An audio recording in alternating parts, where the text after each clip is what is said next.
renovar el vínculo, evidentemente.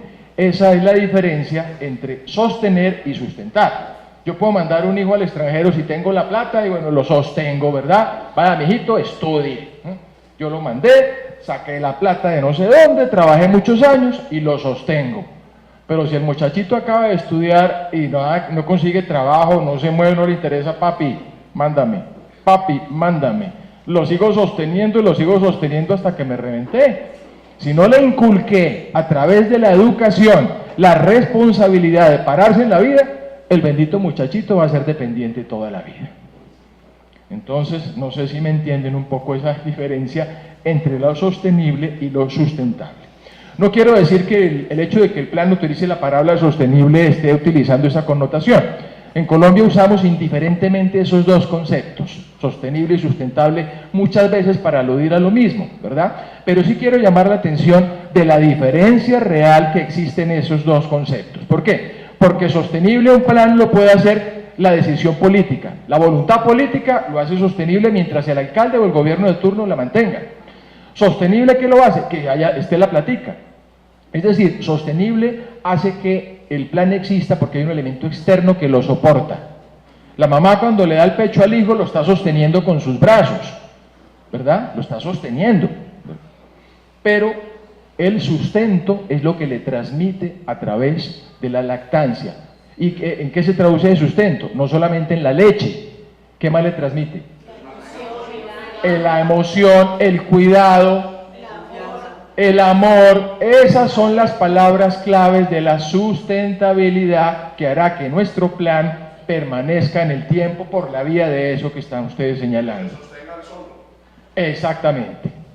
¿Y cómo se sostiene solo? Cuando la gente se lo apropia, cuando siente que eso es de ellos. Por lo tanto, aquí hay un compromiso muy importante con lo público.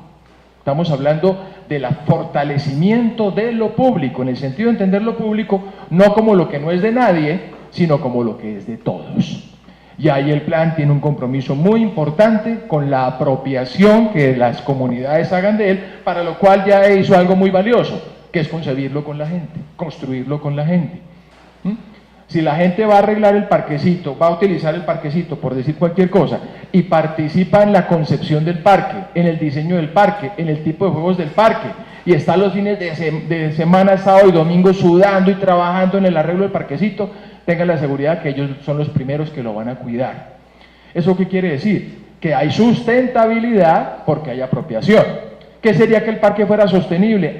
Unos policías, una administración eficiente con jardineros que siembren las matas, que cuiden, uniformados, bonitos, organizados, a los que se les paga mensualmente. Eso lo hace sostenible y tendremos un parque maravilloso hasta que eso exista.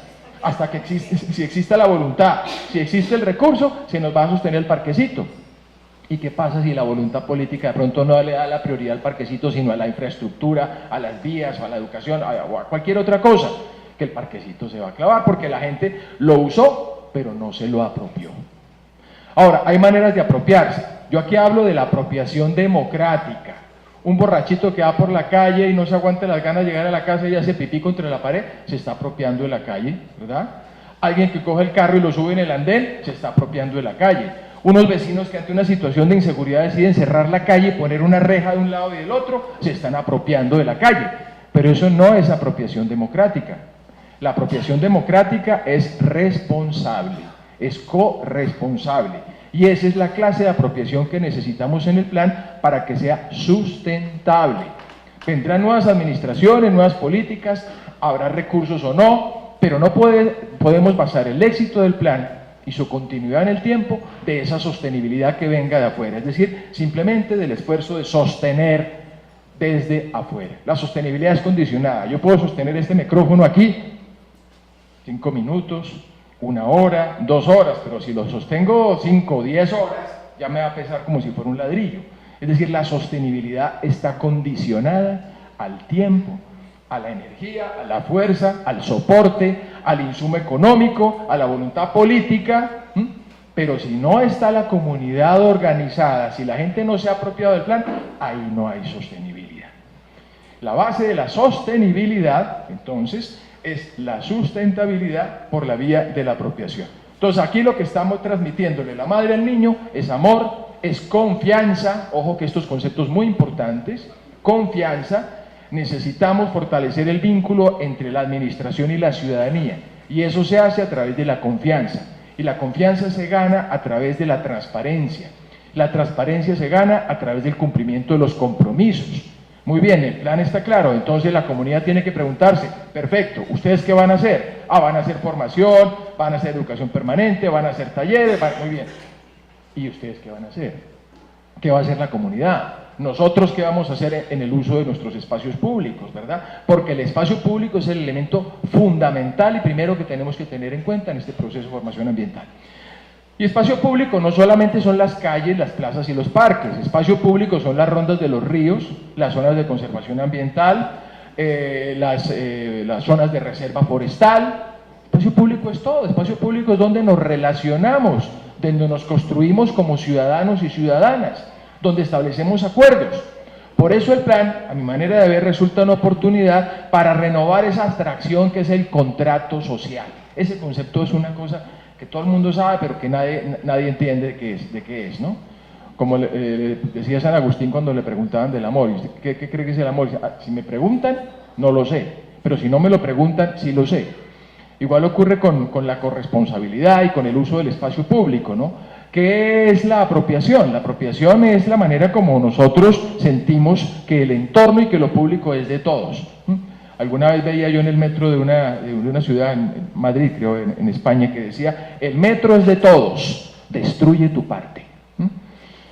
Ese es un sentido de apropiación bastante particular, que no es ni mucho menos el que queremos transmitir a través de un proceso pedagógico comprometido con la sustentabilidad, es decir, con la apropiación y la continuidad en el tiempo de una iniciativa en la que ustedes y las distintas comunidades y organizaciones han participado a lo largo de todo este proceso que nos comentaba Freddy.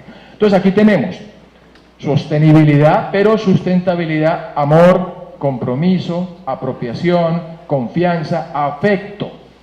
El afecto es una cosa que técnicamente está muy mal visto, ¿no? Como técnico en planificación no está bien visto que una persona empiece hablando del amor, pero yo creo que es la base de todo. Y en una sociedad como esta, como la antioqueña, tan afectuosa, tan amorosa, tan solidaria, tan familiar y tan cercana, ¿cómo no va a ser la base justamente de la interacción social y de la sustentabilidad? En Bogotá la gente es mucho más antipática, más apática, más indiferente, ahí no existe ese sentido de raíces que tenemos aquí en Antioquia, ¿no? Yo trabajo en Bogotá, vivo en Bogotá, quiero mucho a los bogotanos, pero realmente me siento mucho más cómodo aquí en la zona del valle, en general justamente por eso, por la calidad, la calidez de la gente. Los logros que ha obtenido Medellín, entre otras cosas, a lo largo de los últimos años y los muchos premios internacionales sobre los que ha sacado pecho la administración y han salido en la foto los alcaldes, se deben en gran medida, ustedes lo saben, a las organizaciones sociales, a las bases sociales, a lo que la gente ha hecho, sola o acompañada, y en muchos casos tenemos que reconocerlo, ha sido sola, a la cual se ha plegado la administración y han planteado una serie de programas y se ha renovado el tema de la participación ciudadana y evidentemente Medellín es un referente a nivel nacional e internacional también en ese tema. Hay mucho por andar, pero la base está sembrada y la base no la ha sembrado la administración pública, la base está dada en la raíz de lo que son ustedes como antioqueños. Y en esa raíz, en términos de lo que supone la confianza, de lo que supone el sentido de lo familiar, de lo colectivo, y en esa querencia tan propia que yo creo que es un valor fundamental a explotar. Y eso es una particularidad de esta parte del país que se encuentra de diferentes maneras en otros entornos, pero que brilla como una característica muy propia del contexto antioqueño. La construcción del plan, voy a retomar algunos elementos que ya ha señalado Freddy, obedece fundamentalmente a su articulación, por supuesto, con el Plan de Desarrollo Municipal Itagüí Avanza con Equidad para todos, ¿verdad? La dimensión 4, territorio ambientalmente sostenible, el eje estratégico, la gestión ambiental sostenible, programa de educación ambiental y protección, el proyecto fortalecimiento de educación ambiental para un desarrollo sostenible, desde el cual se busca que el plan realmente avance en la construcción de equidad para todos. Esto aparece en la página 1. Pasamos a la siguiente. Pero en la página 2, esos conceptos de sostenibilidad que venían anunciados, de pronto empiezan a hablar de la sustentabilidad ambiental. Entonces, la invitación es un poco a mirar al interior del plan qué cosas vamos a hacer para hacerlo sostenible y qué cosas vamos a hacer para hacerlo sustentable. Para hacerlo sostenible necesitamos, repito, la voluntad política, el recurso. Pero es muy importante la diversidad de los actores sociales y la diversidad de recursos. Si hay una única fuente, pues el plan va a ser muy frágil. Si solamente depende de la plática de la secretaría correspondiente o de la administración correspondiente, va a ser muy frágil. Necesitamos incorporar al sector privado, que en el contexto del municipio de Itagüí tiene un compromiso muy importante en lo que tiene que ver particularmente con la industria y sus efectos sobre la calidad ambiental. Si yo abro la llave del agua y me sale amarilla, yo tengo la opción de tomarla o no tomarla, ¿cierto? De bañarme o no bañarme, pero con el aire no puedo hacer lo mismo. Me tocó respirar el aire que me dieron, ahí no tengo elección. Entonces, ojo, que aquí hay un compromiso muy importante de la empresa privada. Entonces, estamos hablando en esa sostenibilidad. El compromiso del sector público que se deriva de la voluntad política del alcalde y de su administración, ¿verdad? El compromiso del sector privado, que es fundamental para esa base portante del plan, en lo que tiene que ver con el control a las emisiones, con el manejo de las fuentes de los residuos, pero también está el sector privado en términos de todos nosotros, lo que hagamos en nuestras casas, lo que transmitamos a nuestros hijos. El tercer componente en ese sentido es el comunitario. Entonces, lo público por un lado, lo privado está claro en su dimensión comercial e industrial, pero también en su dimensión de la vivienda y el uso que hacemos del espacio público, y el sector comunitario y organizacional. El tema organizacional es muy importante, la conformación no solamente de comités, digámoslo en estos términos formales, que se instauran, que son controlados o convocados, administrados a través de una convocatoria pública desde la secretaría correspondiente en la administración, eso está bien por un lado, pero qué bueno que por cada uno de estos comités haya 3 comités espontáneos, autoorganizados en los barrios, en los vecindarios, en los diferentes entornos, tanto urbanos como rurales, que componen el territorio del municipio. Comités de jóvenes, comités incluso de niños, de madres, el tema de género es muy importante, y vuelvo a retomar el tema de la idiosincrasia antioqueña y de la cultura, el peso de la matriarca, el peso de la madre, el peso de la mujer, porque ahí es donde está el sentido de la cotidianidad, la transmisión de los valores, el sentido más primario, si ustedes quieren, primigenio de lo doméstico, en su mejor connotación. Entonces, el tema de género es muy importante ahí, el papel de la mujer. Ahora, eso no nos exime de responsabilidad, ni muchísimo menos a los hombres, pero sí quiero llamar la atención sobre ese valor que de alguna manera resalta el plan en uno de sus componentes. La sustentabilidad ambiental, entonces, como un principio del plan explícito en el documento, busca posibilitar un desarrollo socioeconómico, lo ambiental no simplemente el arbolito y el cuidado de las quebradas, ¿verdad?, de no botar la basura, va mucho más allá, en armonía con el medio natural, estimando los costos de beneficios ambientales para definir las acciones que garanticen a los actuales y a las futuras generaciones una adecuada oferta ambiental. Podemos pasar, por favor. Perdón. Ahí quiero resaltar entonces, dentro de esos valores, la continuidad, ¿verdad?, que es la base de la sustentabilidad, y la continuidad se da no porque el siguiente alcalde esté de acuerdo con el actual, ni quiera seguir manteniendo el plan, así sea pues una directriz de ley, sino porque es apropiado, repito, por la comunidad. El proceso de planeación, y aquí esto me parece muy importante, el plan, para que sea sustentable, entre otras cosas, deseablemente tiene que articularse no solamente con el plan de desarrollo al cual evidentemente pertenece o está inscrito, sino al plan de ordenamiento territorial. Estamos hablando de 10, 12, 15 años, incluso a la constitución de un eventual plan estratégico municipal que mide Itagüí en 20 años. ¿Cómo queremos que sea el municipio en 20 años? Listo. Que se mantengan estos árboles, que se mantengan los cuerpos de agua, las cuencas hídricas, que hay una relación responsable de la ciudadanía con ese entorno. ¿Y qué hacemos para ello? Educar, hacer exámenes y reunir gente en talleres como este, o salir a la calle, salir al espacio público y llevar a cabo acciones de intervención directamente sobre ese entorno por la vía de lo que en consecuencia se denominaría educación informal. Yo lo denomino pedagogía social aplicada. No se trata de hacer talleres, de hacerles cuestionarios, de hacerles exámenes, de si aprendieron o no, lo que es el reciclaje, sino se trata de hacer ejercicios lúdicos. Es decir, nosotros los colombianos somos muy lúdicos, muy jocosos, nos mueven las cosas recreativas, culturales, donde hay música, donde hay actividades, donde podemos desplegarnos de manera confiada y tranquila y no estamos en una situación acartonada donde tengo que ir a sembrar el arbolito y echarle agua y decir que yo soy el padrino y a los 8 días ya se me olvidó. No, tenemos que hacerlo desde adentro, con actividades que realmente lubriquen las relaciones sociales en un ambiente festivo, donde se desmitifique esa relación formal con el entorno y realmente lo asumamos que el entorno hace parte de nuestra vida, de nuestro bienestar, de nuestra calidad ambiental. Por eso me parece importante un término que usaba Freddy ahora, la calidad de la vida. Fíjese que en los planes tradicionalmente se habla de la calidad de vida. La calidad de vida es un concepto central en los seres humanos, pero la calidad de la vida está hablando del pajarito, está hablando del zorro, está hablando de los árboles, está hablando de los peces, la calidad de la vida. Y no pues simplemente por una cuestión de respeto, conmiseración, sino por nuestra propia sobrevivencia. Aquí no se trata de ser generosos con el medio ambiente, se trata de ser conscientes de nuestra calidad de vida y de nuestro protagonismo en el desarrollo de un plan que le apuesta a la sustentabilidad por la vía de la corresponsabilidad de los actores sociales. Por eso la participación brilla dentro del plan como un elemento central y fundamental. Y por eso la coherencia debe ser el elemento que alimente el plan a lo largo del tiempo. Siguiente. El segundo concepto, algunos principios de sustentabilidad territorial a la luz de lo que se llaman las nuevas realidades territoriales del siglo XXI.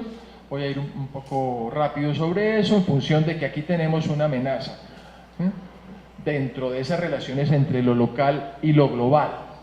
¿Por qué hablar de lo local y lo global si estamos en Itagüí y es un entorno definido a pesar que está dentro del área metropolitana del Valle de Aburrá y está pegado a Medellín?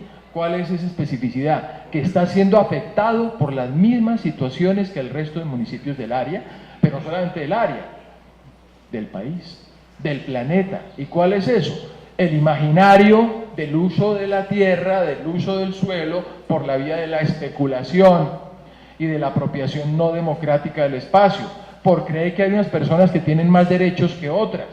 Porque esa relación que plantea muy bien Freddy entre el ser, el tener y el valer, se asocia en el mundo pragmático, funcional y económico en el que vivimos en términos del ser, tener, poder y valer. Se es más entre más se tiene, porque entre más se tiene, más se puede. Y por tanto, entre más se puede, más se vale. ¿Eso qué quiere decir? Que el que no tiene, no es. Y como no es, no vale. Y como no vale, no puede. Entonces, ¿de qué estamos hablando en un proceso de participación donde en principio tendrían que equivaler, tener el mismo peso específico la opinión del sindicato antioqueño en su injerencia sobre la industria en Itagüí que la comunidad de cualquiera de los barrios, de las comunas, de los vecindarios o incluso de las veredas? Es decir, estamos hablando del mismo tipo de derechos. Si no hay igualdad, si no hay equidad, no podemos hablar de una participación realmente responsable. Ahora, la equidad de la responsabilidad es la misma, pero el nivel de responsabilidad es distinto en términos de la capacidad de afectación que tiene uno u otro actor. No tiene el mismo impacto sobre el ambiente una industria que mi uso domiciliario. Sin embargo, si yo cierro la llave del grifo, si yo apago la luz, estoy contribuyendo no solamente con mi bolsillo, ¿verdad? Porque afecta la factura, el uso que yo haga de esas decisiones, sino estoy contribuyendo con el entorno, en una conciencia ambiental, porque el agua es de todos. La calidad del agua depende de nosotros, la calidad del aire depende de nosotros. Aquí vemos entonces esa amenaza por la vía de los procesos de uso del suelo. No lo veo tanto en Itagüí, no estoy muy seguro de que exista o no, pero se ve mucho, por ejemplo, lo que está pasando en la zona de Río Negro, Santa Elena, con esos desarrollos inmobiliarios, esas casas costosísimas, donde en un territorio donde antes podrían vivir, no en ese contexto, en otros un poco más denso, podrían vivir 10, 15 familias, 20 familias, vive una familia muy adinerada, pagando una cuota altísima. Eso es una tendencia global, que afecta los territorios y que tarde o temprano nos va a llegar a Itagüí, si es que ya no nos llegó. Ahora, aquí he visto procesos de densificación. Hacía rato no venía yo a Itagüí, me sorprendió ver estos edificios aquí nada más. La densificación obedece al modelo de ciudad que se ha planteado, ¿verdad?, para el Valle de Aburrá, que es la compactación. Los municipios del Valle no tienen para dónde crecer, estamos confinados, digamos, en esta especie de cráter que conforma el Valle de Aburrá, alimentado, atravesado por el río. Pero en ese sentido, la densificación también es una amenaza, porque donde antes había una casita, ahora va a haber 50. ¿Eso qué significa? Que el tubo que llevaba el agua para una casita hay que volverlo de este tamaño, ¿verdad? Que los carros que antes llegaban por allí, ahora se multiplican por 10. Que van a necesitar más colegios, más infraestructuras, más parqueaderos, que va a haber más contaminación, que va a haber más movilidad, que va a haber más congestión. Entonces, muy bien responder a través de la imposibilidad que tenemos o la dificultad que tenemos de expandirnos, responder con la densificación, pero hay que atender algo que hasta ahora, a mi manera de ver, no se ha atendido, y son los impactos de la densificación sobre la convivencia, porque entre más apretados vivamos, más conflictos vamos a tener. O sea, tenemos que aprender a vivir juntos. Y ahí hay una frase que también resalto de la presentación de Freddy en una cita que hacías de un autor, no recuerdo cuál en este momento, pero el tema de la convivencia es fundamental. ¿Qué dices? Muy bien. Entonces, no solamente es el uso del suelo, que a quién beneficia el uso del suelo, al dueño de la tierra, qué maravilla, el sector privado, el dueño de la tierra. Como hay poco suelo público en términos de la urbanización del entorno urbano, entonces es el privado el que se beneficia. Pero ¿quién hace la inversión en la vía? ¿Quién hace la inversión en los tubos del agua? ¿Quién hace la inversión en la infraestructura? El sector público. ¿Y quién asume los costos de la valorización? Ustedes.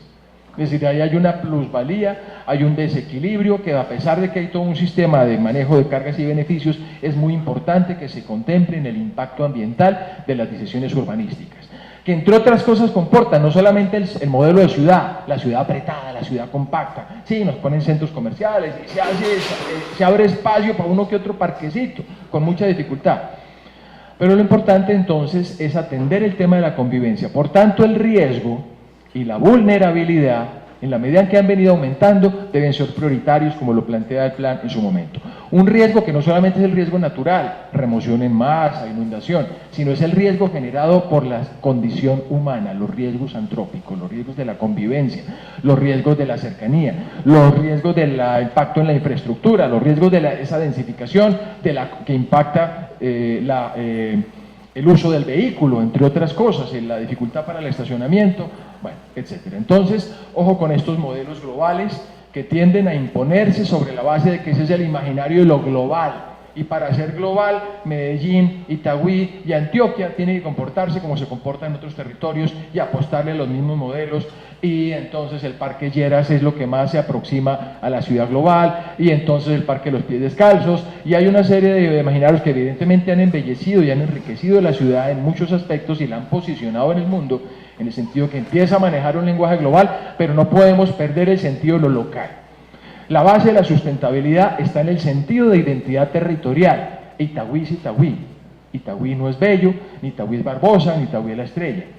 Y aquí hay unas problemáticas, pero también hay unas características, hay un sentido de colectividad que es fundamental que se matice y que se explicite en el ejercicio del plan. Ese sentido de lo territorial, ese sentido de la identidad, esa manera de ser y de hacer que en consecuencia tendría que hacernos valer, no solamente en el contexto regional del Valle de Aburrá, sino a nivel macrorregional, nacional e incluso internacional.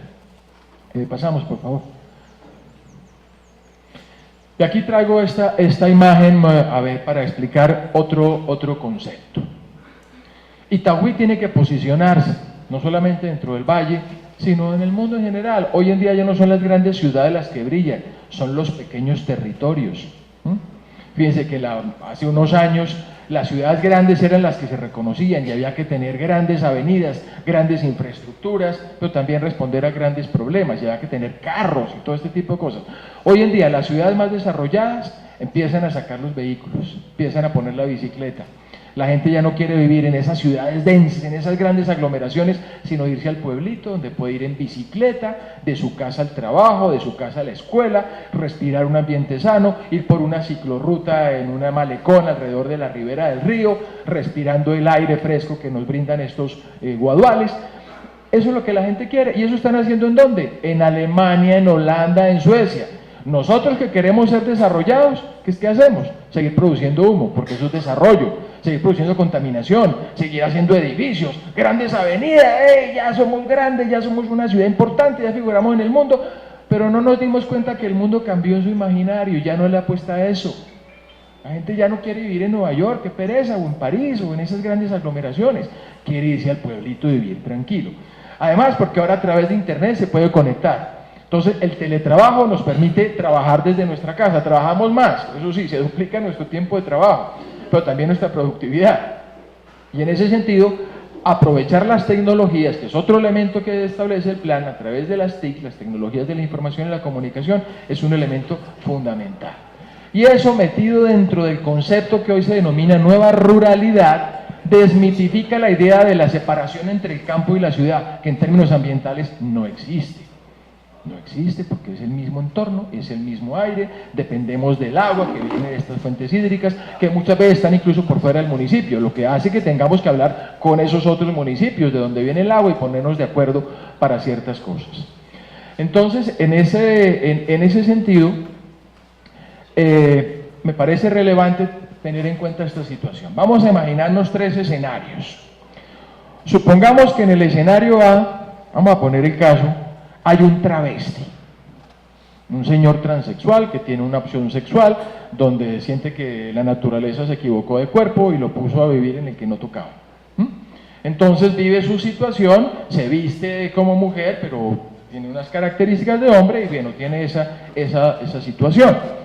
El personaje de pronto en nuestras sociedades conservadoras nuestras a lo mejor es irrespetado, es agredido, es estigmatizado, lo violentan y el personaje va a poner una denuncia en la policía, oiga, mire que me están faltando el respeto, me maltratan, no sé qué, y el policía a lo mejor no le hace caso o le toma la denuncia y sí señor, vaya, se lo siento y ya puso la denuncia, perfecto, se da el personaje y vuelve y le pasa y vuelve y le pasa y de pronto el personaje ya de puro desesperado decide ponerse un cinturón con dinamita, ahora que está tan de moda en estos contextos de terrorismo generalizado, y se mete a un centro comercial y se vuela en pedazos. De hecho, algo parecido fue con lo que pasó con la primavera árabe. ¿Recuerdan ustedes cómo empezó la primavera árabe en Túnez? Un personaje que estaba vendiendo sus frutas en la calle, llegaron los policías a boletearlo, a vacunarlo, a pedirle la comisión, y dijo el policía, estoy harto, estoy mamado de esta explotación, no tolero más esta situación, y se prendió candela, se echó gasolina y se prendió fuego.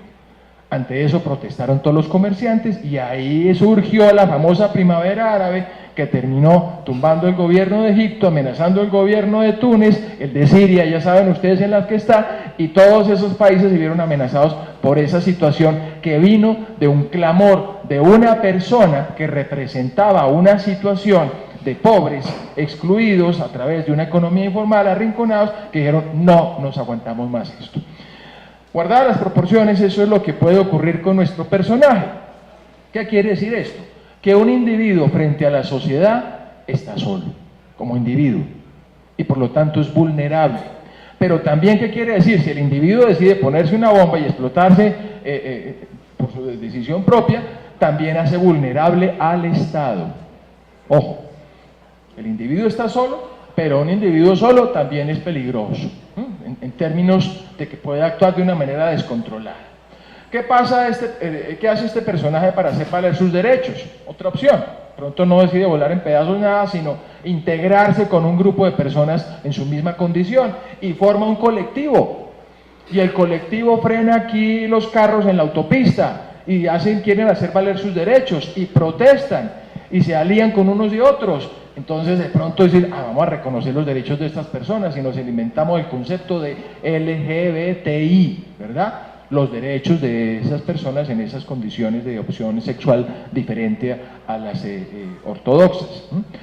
En ese sentido, entonces, hacen valer sus derechos, de pronto aparecen instancias, oficinas, dependencias, hasta programas en los planes de desarrollo, y bueno, se respetan los derechos. Pero hasta ahí, cuando actúan todos como uno, se convierten nuevamente en este escenario y terminan siendo igual de estigmatizados que el personaje individual. Ahora son ellos. Se diferencian porque son los LGBTI y son estigmatizados, son de pronto excluidos como grupo, ya no solo como individuo. Pero ¿qué pasa si nos damos cuenta, escarbando en este grupo de personas en esta condición, que uno de ellos es un miembro del sindicato antioqueño, que uno de ellos es el gerente de un banco, que uno de ellos es un profesor universitario, que uno de ellos es un actor famoso, que uno de ellos es un deportista? Un momentico, a ver, entonces estamos hablando no de este escenario, sino de este escenario. En la medida en que se diversifique y que se reconozca mejor aún la diversidad y los derechos de la diversidad y que podamos interactuar en muchos escenarios, será tanto más sustentable el plan. Entonces, toda esta reflexión apunta en varios sentidos. Por un lado, Itagüí no está solo. Itagüí está en el Valle de Aburrá con otros 9 municipios. Y en términos ambientales, eso es algo que comporta unas decisiones que deben establecerse desde el área metropolitana, ¿verdad? Allá en la Alpujarra. Pero ahí está el compromiso de los 3 ejes fundamentales que manejan en el área, que son el ambiental, el de la seguridad y el de la movilidad desde una dinámica de planeación.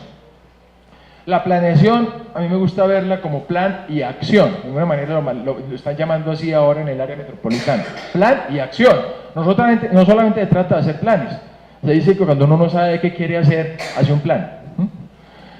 Evidentemente el plan responde a un deseo de hacer algo, pero muchas veces se queda en el papel, es necesario pasarlo a la acción. Y para pasar a la acción necesitamos recursos, pero no solamente eso, los recursos pueden ser pequeños, pero la voluntad, si la necesidad es grande, si la necesidad es sentida, permite evidentemente que haya una apropiación y que el plan sea sustentable en el tiempo. Entonces, Itagüí está en el Valle de Aburrá, donde brilla Medellín, con un peso muy fuerte, ¿verdad? No es la misma situación de cada uno de los municipios frente al área en el marco del peso específico que representa la capital del departamento. Sin embargo, el Valle de Aburrá está en una región mucho más amplia, ¿verdad?, donde hay una cuenca del río, pero además los municipios colindantes con otros entornos fuera del valle también tienen relaciones con esos municipios. Entonces nuestra sustentabilidad, la calidad de nuestro aire, la calidad de nuestra agua, no solamente depende de las decisiones que tomemos al interior de Itagüí, ni al interior del Valle de Aburrá, sino tenemos que hablar con los otros municipios, con otras regiones, con otros territorios, porque si bien en términos ambientales estamos unificados por una cuenca, en términos sociales estamos integrados en otros términos con otros municipios, en términos políticos, en términos económicos, y hay una interacción que me parece importante, deba ponerse de manifiesto para esa sustentabilidad del plan. Entonces el reto un poco es colocar a Itagüí en este marco de interrelaciones con distintos municipios para posibilitar esa sustentabilidad que no depende, ni muchísimo menos, de las decisiones y de las acciones que podamos llevar a cabo solamente dentro del fuero del territorio municipal. El imperativo de la globalización fundamentalmente apunta a entrar a competir en el mercado global. Hay un interés económico que está avalado por un esfuerzo político de posicionar al municipio, posicionar a la ciudad, posicionar al Valle de Aburrá, etcétera, etcétera, atrayendo la inversión. Pero también hay un compromiso interno con la ciudadanía, y ese compromiso no solamente es moral, ese compromiso es político. Los políticos actúan en función de un interés, a la luz de un proyecto que obviamente está enmarcado dentro del beneficio de lo público. Pero la sustentabilidad del político, del partido y de lo político depende del cumplimiento de sus compromisos. Por eso es importante superar ese concepto del contrato social del que hablaba hace un momento y pasar a ¿qué? ¿Qué reemplaza el contrato? ¿Cuál es la base del contrato? La desconfianza. Nos podemos querer mucho con mi pareja, pero si no firmamos un contratico, a ver, eso cómo nos deja, a pesar de que la ley reconozca la convivencia, ya con una situación análoga a la del matrimonio formal, pero el papelito, o pasar por el cura, o pasar por la notaría, y así establecemos nuestras relaciones, mediante hechos que realmente hagan materialmente tangible el compromiso. ¿Eso qué da cuenta? De nuestro nivel de desconfianza. La base del acuerdo, por el contrario, es la confianza. Y la confianza se constituye en base al cumplimiento de pactos. Entonces necesitamos saber, muy bien, el municipio va a hacer esto en términos ambientales, va a hacer esto en términos de espacio público, va a hacer esto en términos de la normativa y el cumplimiento de la normativa, va a hacer esto en términos de la educación ambiental. Repito, entonces, ¿qué vamos a hacer nosotros? Necesitamos saber establecer un pacto concreto por el uso responsable de los servicios públicos. Y esa es una actividad específica de educación ambiental. Un pacto por el uso de los servicios públicos. Muy bien, municipio, usted me pone el agua y yo la manejo responsablemente. Repito, no solo por mi bolsillo, sino porque el agua es un valor colectivo. Un pacto por el uso del espacio público. Municipio me pone la caneca y yo boto la basurita en la caneca, ¿verdad? No la boto en la calle. Municipio me pinta la cebra y me pone el semáforo y yo no parqueo el carro encima del semáforo ni me subo al andén, respeto el semáforo, respeto la vía. A eso me refiero con pactos concretos. Entonces es muy importante, a mi manera de ver, en un contexto como el que ofrece el plan, tematizar esa abstracción del contrato social en pactos y acuerdos sociales concretos, donde en reuniones como esta salga claro y se firme el pacto, se establezcan los términos de ese pacto y los actores sociales lo firmen. Nosotros como municipio nos comprometemos a esto, el sector privado, la industria, el comercio, nosotros como habitantes en cada una de nuestras residencias nos comprometemos a esto. Y en términos comunitarios, las comunidades a las que pertenecemos, las asociaciones, las agremiaciones, que es necesario potenciar, también se comprometen. Eso debe ser explícito y yo le propondría a la comunidad, en ese sentido, como apoyo al plan, que apoyaran esta iniciativa y se trabajara de manera conjunta para la realización de proyectos concretos. Pasamos a la siguiente. La clave de la globalización, localizar, no globalizar, local. Hace un tiempo estaba con una amiga en el Parque Lleras, que quería poner un negocio, y bueno, nos fuimos al Parque Lleras y ustedes saben lo que hay ahí, ¿verdad? Que el restaurante peruano, que el japonés, que el mexicano, que el hindú, que el chino, que el árabe. Bueno, en esa oferta, ¿verdad?, donde todo el mundo quiere brillar con el diseño y con la música y con la gastronomía, pues es un ruido generalizado lo que hay en el Parque Lleras, es decir, se difumina la identidad. Entonces decía, bueno, ¿qué sería lo que aquí no se ha pensado? ¿Cuál sería el boom del negocio? Ya está lo árabe, lo mexicano, bueno, una fonda paisa, eso sería lo más raro en el Parque Lleras, una ciudad que quiere ser global. Una fonda paisa, ¿sí? Como una fonda paisa, claro, pongamos una fonda paisa. Y caminamos 2 cuadritas y había una fonda paisa. Y lo que pasa es que esa fonda paisa ya no estaba hecha como estaba hecha esta arquitectura maravillosa de la montaña, ¿verdad? Sino estaba hecha toda en concreto, imitando la balaustrada, imitando las cosas que normalmente se encuentran en madera, ¿verdad? Y con esa ambientación tan propia de la arquitectura popular antioqueña, pero todo era de concreto.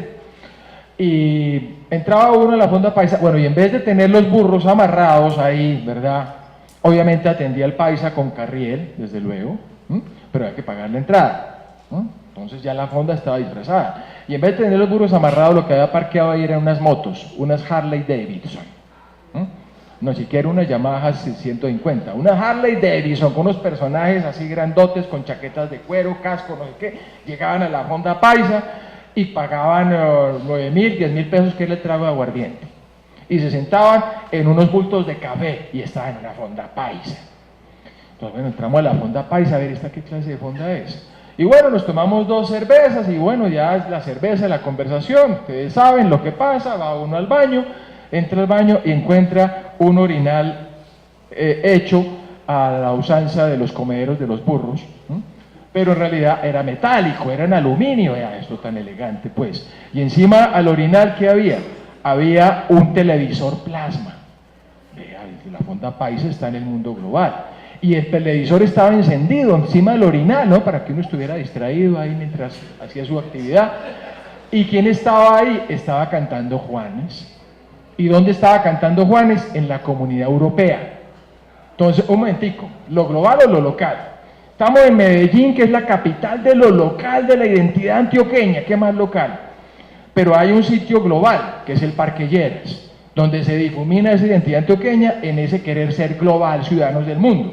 Y en ese lugar global hay una fonda paisa, globalizada, pero fonda paisa, lo local. Y en la fonda paisa, ¿qué hay? Un televisor plasma, lo global. ¿Y qué está en el televisor plasma? Juanes, lo local. ¿Pero dónde está cantando Juanes? En la Comunidad Europea, lo global. No podemos separar tajantemente lo local y lo global, como no podemos separar tajantemente lo urbano y lo rural, como no podemos separar tajantemente lo público y lo privado cuando hablamos de temas ambientales.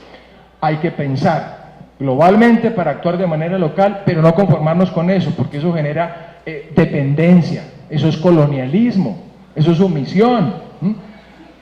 Lo que hay que pensar es localmente para actuar de manera global.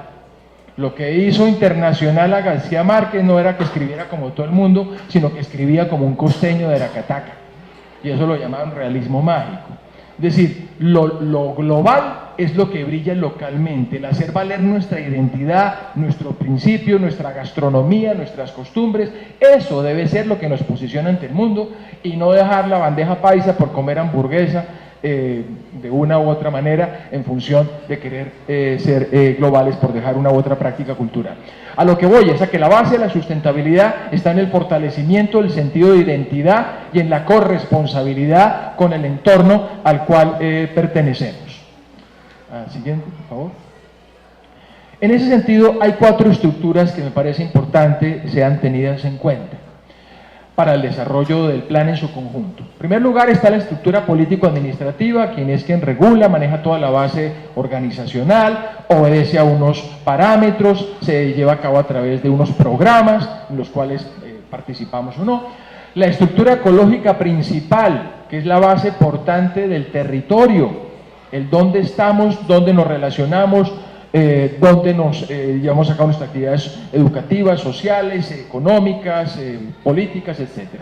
La estructura funcional y de servicios, que tiene que ver con los sistemas generales del entorno urbano, y la estructura socioeconómica y espacial.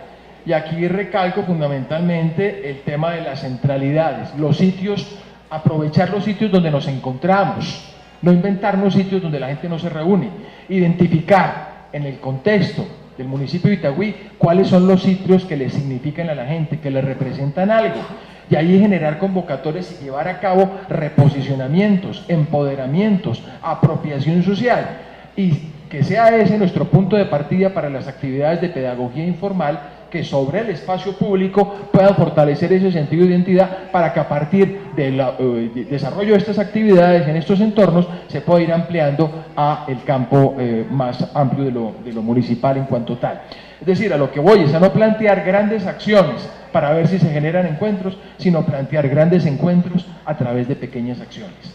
No se trata de hacer una gran actividad y movilizar a todo el municipio, se trata de llevar a cabo pequeñas acciones donde en el barrio, en la vereda, en el vecindario, donde nos conocemos con nuestros vecinos y vecinas, donde nos relacionamos, llevemos a cabo pequeñas actividades que en el marco de la pedagogía ambiental le apuesten a ese elemento de lo informal del cual venía hablando.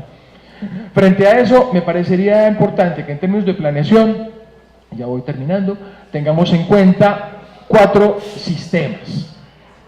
Vamos a pensar el municipio como si fuera un organismo vivo, que es una analogía biológica que me parece perfectamente válida en el contexto de nuestra preocupación por nuestra relación con el entorno.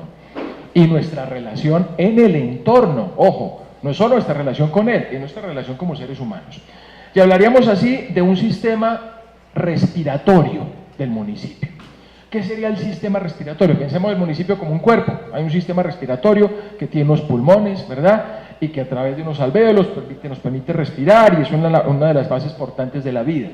El sistema respiratorio del municipio está dado en términos de su malla ambiental, de la ubicación de sus parques, de sus espacios públicos, duros o blandos, pavimentados o no, pero espacio público y también con un correlato ambiental importante, sus rondas de ríos, sus franjas de conservación ambiental, etc. Todo eso es nuestro sistema respiratorio. Para que haya vida, el sistema respiratorio tiene que funcionar, pero necesitamos otros sistemas, ¿verdad? No nos basta con ese. Tenemos un sistema digestivo. Sistema digestivo, así como el sistema respiratorio depende de los pulmones, y se habla de los pulmones de la ciudad, ¿verdad? Pulmones de la ciudad, que son los parques, que son las áreas verdes, etcétera. Bueno, ¿por qué no hablar de un sistema digestivo de la ciudad? las zonas de transformación, lo que producen estas industrias, lo que producen estos comercios, lo que producen las viviendas en términos de desechos, de residuos orgánicos e inorgánicos. Todo eso tendría que hablar de un sistema digestivo, y así como cuando nos comemos algo y nos sienta mal, igual le pasa al municipio cuando se come algo que no digiere y lo desecha de mala manera sobre el entorno, perjudicando a todos los habitantes. Entonces, hablaríamos de una superposición, imaginémoslo en términos de un plano, el sistema. Dibujamos todos los parques, las zonas de conservación, los espacios públicos, los verdecitos. Otro plano encima donde está el sistema digestivo, el comercio, la vivienda, la industria, y empiezo a ver, si ponemos en cuadritos amarillos o en cuadritos rojos, donde está el comercio y la industria, y en cuadritos verdes, donde están todas estas zonas ambientales, empezamos a ver complementariedad o descompensación, desequilibrio. Ojo, y eso nos debe llamar la atención sobre dónde debo llevar a cabo una actividad de siembra, de reforestación, de desarrollo de un parque, de un equipamiento, de un polideportivo, para ir combinando ese sistema digestivo que está afectado por la contaminación con un sistema ambiental que responda a ella.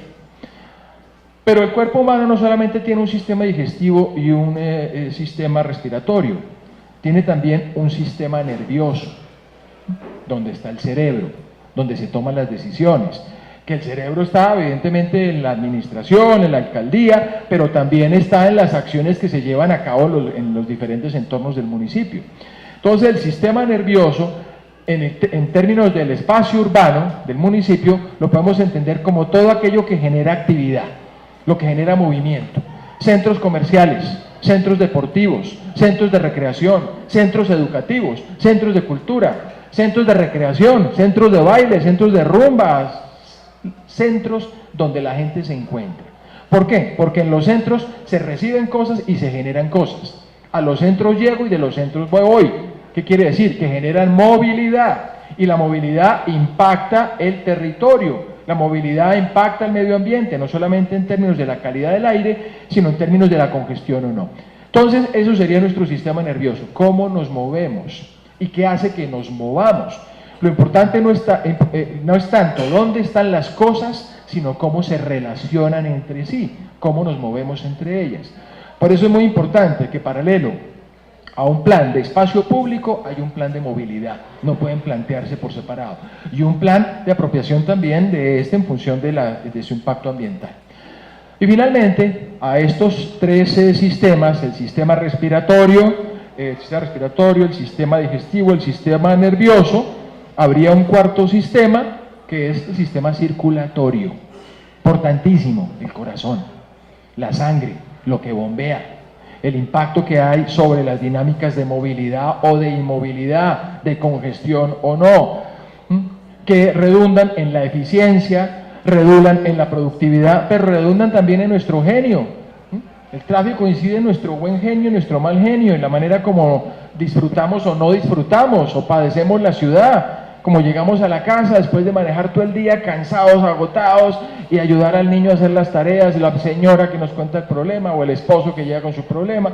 Hay una afectación en nuestra calidad de vida derivada de una situación como el tráfico, que a su vez es derivado de una situación de congestión, de planeación, que tiene que ver con el tema del ambiente, donde fíjense ustedes que ya no solamente el aire, o el verde, o el agua, el ambiente afecta nuestra calidad de vida, nuestro ánimo, nuestra disposición, nuestras relaciones sociales. Entonces es mucho más que sembrar arbolitos.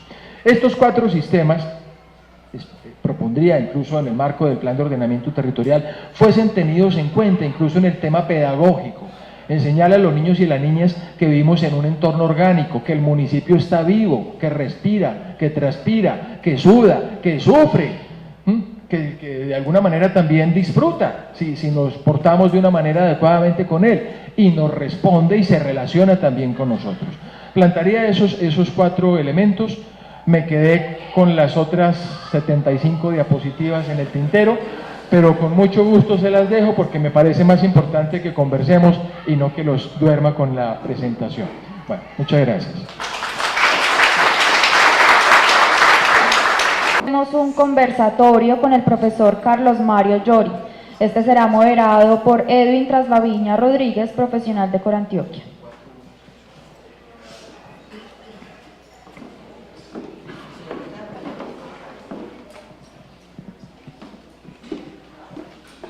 Bueno, vamos a continuar entonces en este espacio bien importante, no solo para el municipio de Itagüí, sino que desde acá vamos a motivar y vamos a provocar procesos en toda el área metropolitana. Profesor Llori, creo que nos ha dejado usted con unas inquietudes bastante interesantes. Y de eso se trata en estos espacios. De estos espacios, más que de solucionar problemas, es crear inquietudes, preguntas, que nos permita entonces ir al territorio a construir sus respuestas. En este momento, usted nos hablaba de la globalización. En este momento estamos ante un mundo cada vez más mediatizado. Los medios de comunicación en este momento, pues obviamente imponen su importancia y casi la necesidad de comunicarnos y de establecer un nuevo relacionamiento con el otro y con lo otro, con el espacio, ¿cierto? Los medios de comunicación tienen el poder de derrumbar estructuras físicas como el edificio Coltejer de Medellín, que aunque está él allá, ya en nuestro imaginario ha desaparecido y aparecen otros referentes simbólicos de territorio. Entonces, de esta manera los medios de comunicación en este presente tienen un papel supremamente importante, y teniendo en cuenta igualmente lo que Bauman nos dice, estamos en un mundo líquido, el movimiento cada vez es más importante, nos estamos moviendo cada vez más. ¿Cuál es el papel de los medios de comunicación, de las TIC, en un proceso de transformación cultural como el que pretende el PEAM del municipio de Itagüí, profesor? Gracias. En una reunión como esta hace algunos años estaba con un alcalde de Bogotá y un periodista, había muchos periodistas en una sesión así, le preguntaban al alcalde: bueno, alcalde, ¿y usted qué piensa hacer con esta ciudad, con este nivel de inseguridad tan grande, con este nivel de congestión tan complicado, con esta situación de pobreza generalizada, con la gran cantidad de informalidad, con los habitantes de calle, con la miseria que nos rodea? ¿Qué cree que es lo primero que hay que hacer en esta ciudad? Y el alcalde le dice: evitar periodistas como usted. Y se estaba refiriendo no a la pregunta, sino al tono de la pregunta y a la mirada que el periodista tenía de la ciudad. Solamente veía lo malo. Una ciudad es mucho más que eso. Y un compromiso de la comunicación está dada fundamentalmente, a mi manera de ver, desde esa perspectiva de compromiso social, con resaltar las fortalezas, no solo las debilidades. Todos sabemos las debilidades, todos sabemos en nuestra casa qué nos hace falta, todos sabemos en nuestro municipio qué quisiéramos tener, pero que eso no nos impida ver aquello otro que por su propia evidencia se oculta. La confianza, la solidaridad, el respeto, la importancia de la tienda, la importancia de los grupos juveniles, el posicionamiento de los logros o los éxitos de una u otra persona en nuestro barrio, tantas cosas con las cuales se construye comunidad, tantas cosas con las cuales se construye proyecto colectivo. Y yo creo que la responsabilidad de los medios de comunicación está dada solamente en eso. Nosotros somos muy alarmistas y muy noveleros. Nos encantan las telenovelas, nos encanta el sensacionalismo, nos encanta resaltar lo malo, las debilidades y señalar el por qué no. A diferencia de otros países, donde cuando hay un problema se busca una solución, nosotros cuando tenemos un problema buscamos un culpable.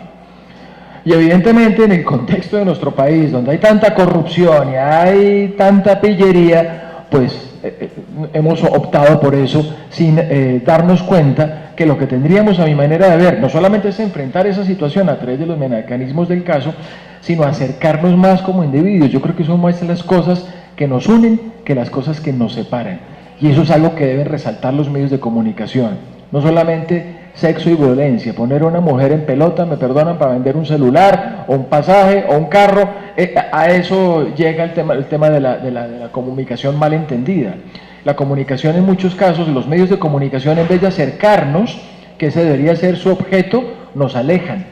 resaltando diferencias, resaltando otredades y no contribuyendo en ese sentido de cohesión social y de acercamiento, que es lo que necesitamos para fortalecer una comunidad organizada y que es la base, a mi manera de ver, de un plan que como estos se basa en la participación. La comunicación, por otra parte, es necesario diferenciarla. Una cosa es la información, transmitir con carácter noticioso un evento u una situación, y otra cosa es construir conocimiento. Y yo creo que la comunicación tiene un compromiso muy importante en la construcción de conocimiento, y ese es un tema que a mi manera de ver debe incorporar el plan. No solamente informar, ¿verdad?, hacer que la gente conozca sus derechos, sus responsabilidades, la normativa, los medios, los instrumentos a través de los cuales pueda participar, sino que se conozca a sí misma y se afirme en su relación con los demás y asuma un compromiso de realización personal. Y yo creo que por ahí va la responsabilidad en gran parte de los medios de comunicación. Otro aspecto de la comunicación tiene que ver con la socialización, el informar de los avances de las acciones que se llevan a cabo, a través, me remito al contexto del plan, por supuesto, informar a la gente qué se está haciendo, con qué se está haciendo, por qué se está haciendo y sobre todo qué se espera obtener como resultado. Ese sería el tercer momento de la comunicación, informar para llevar a cabo un evento, conocer o cultivar, transmitir unos resultados y hacerle seguimiento. Eso me parece importante y creo que deberíamos apoyarnos en los medios de comunicación sobre la base de llevar a cabo con ellos también incluso una labor de corresponsabilidad en el marco que supone el impacto que sus comentarios puedan tener sobre la ciudadanía. Perfecto. Bueno, tenemos un problema ambiental, por eso estamos hablando de educación ambiental, es un tema emergente, profesor Llori. ¿De dónde surge el problema ambiental? Es un problema de orden paradigmático, es esa dicotomía en el momento en el que nos separamos de la naturaleza, la nombramos como tal, entonces nos separamos y la podemos ya medir y podemos manipularla y podemos explotarla, ¿cierto? Ahí pues surge una educación, ¿cierto? Pero una educación que se queda con esa mirada convencional del educar. Voy a retomar un poco algunas ideas que G. Tuan manifestaba en cuanto a la educación, y él decía que se tiene una educación que estudia los lugares y los nombres de esos lugares, pero no se tiene una educación que muestre la relación que tiene el ser humano con ese lugar, cómo incide en su cultura y cómo incide en el relacionamiento con el otro de ese lugar. Nosotros podemos, profesor Llori, construir una educación desde la educación para enseñar a ese habitante del municipio de Itagüí a habitar el municipio y que encuentre sentido en ese habitar y sobre todo que comprenda qué es habitar el municipio de Itagüí.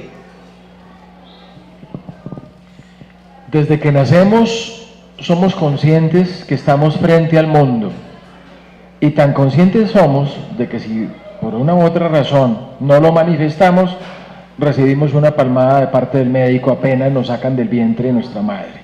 Si no llora el bebé, hay que darle una palmada. Venga para acá que llegó al mundo.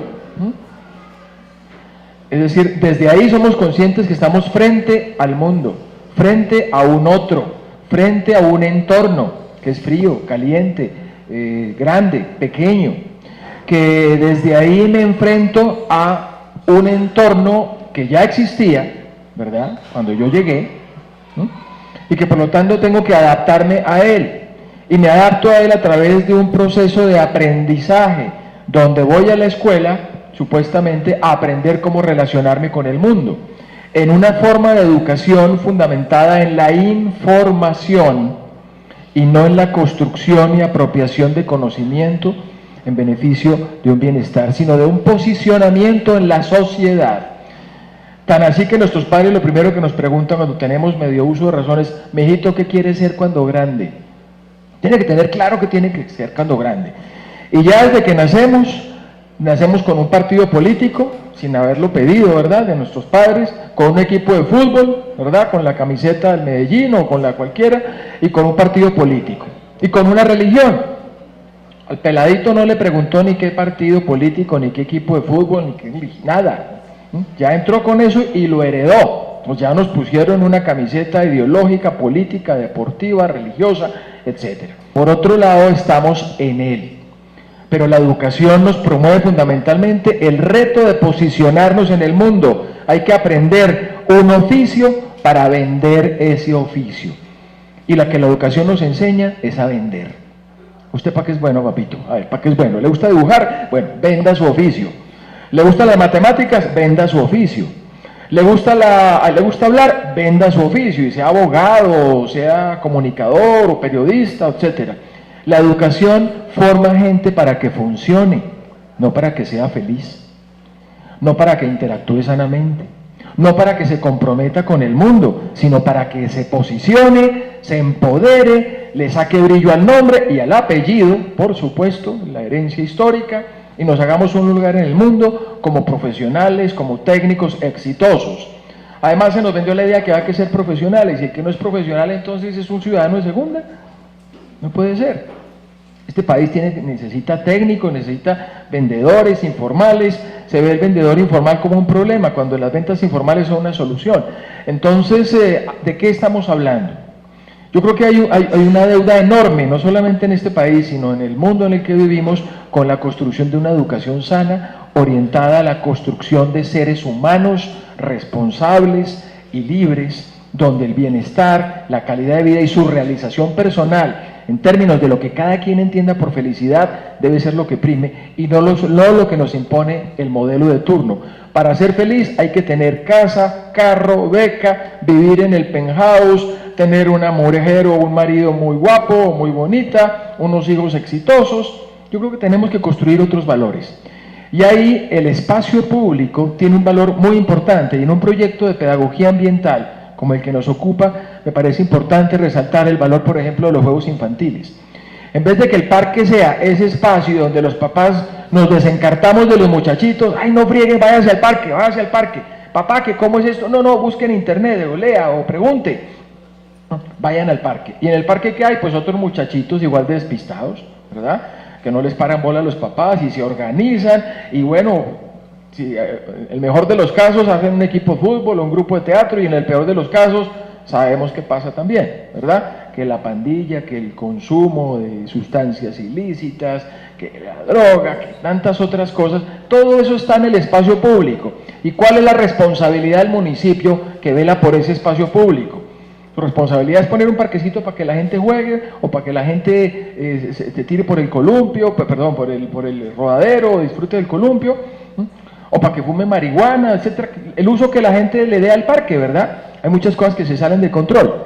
Entonces no puede ser un desencarte del municipio, el espacio público, para que la gente se recree, como no puede ser un desencarte de los padres en su responsabilidad pedagógica mandar al muchachito al parque. ¿Por qué? Porque el parque es una oportunidad de construcción frente al conocimiento de lo público. ¿Qué tal si en vez de columpios y rodaderos y toboganes, los padres de familia, se le pregunta a los padres de familia, hablamos, Freddy, del tema de educación ambiental, ¿qué valores quieren inculcar en sus hijos?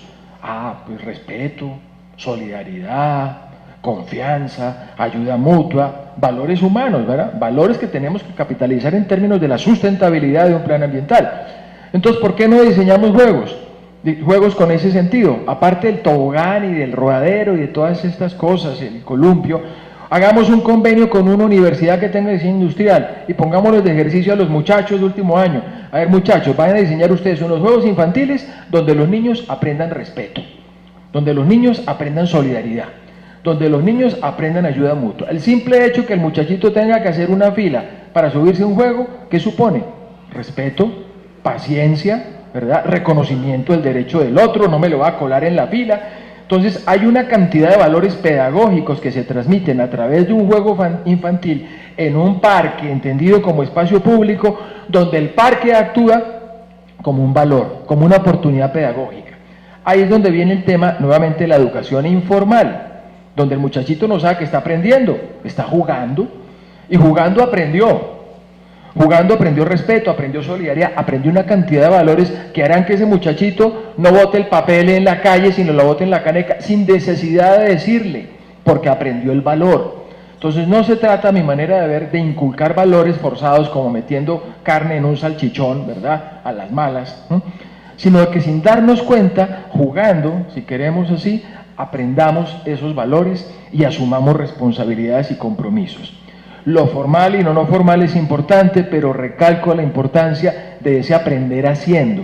Se hace ciudad haciendo ciudadanía, no en talleres, no en capacitaciones, sino en la calle, en el parque, en el espacio público. Y ese considero que es el principal sustrato pedagógico, no solamente nuestro compromiso como padres, sino los compromisos de los educadores y el compromiso de unas autoridades municipales que a través de programas respectivos, en mi opinión, podrían alentar este tipo de cosas que son muy sencillas, no son costosas y tienen un valor muy importante en la construcción de tejido social y en la afirmación de lo que somos como seres humanos, partes de un entorno que no solamente nos reconocemos frente a él, sino sobre todo en él, como parte integral de él mismo. Ya vamos a pasar a esa parte.